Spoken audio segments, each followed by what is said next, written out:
লক্ষ্মীপুরের মান্দার ইউনিয়নে ওয়াবদার ভাঙনে দিশেরা প্রায় শতাধিক পরিবার। বন্যায় ক্ষতিগ্রস্ত রেশ কাটতে না কাটতে শুরু হলো আরেক আতঙ্ক। শত শত মানুষের একমাত্র ভিটেবাটি ওয়াবদার কবলে নিমজ্জিত।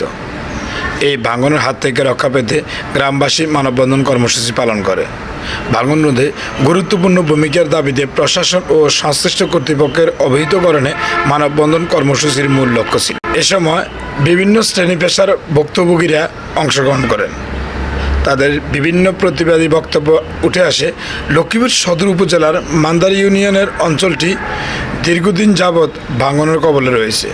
বিগত সময়ে এ ধরনের পদক্ষেপ নিয়েও কোনো ধরনের ফলাফল পায়নি তারা। দেশের বর্তমান সরকার প্রশাসনের নিকট তাদের একটাই চাওয়া পাওয়া, যাতে ভাঙনের হাত থেকে রক্ষা পায়। উক্ত মানববন্ধনে আরও উপস্থিত ছিলেন সাবেক ও বর্তমান ইউপি সদস্য সহ বিভিন্ন রাজনৈতিক নেতৃবৃন্দ।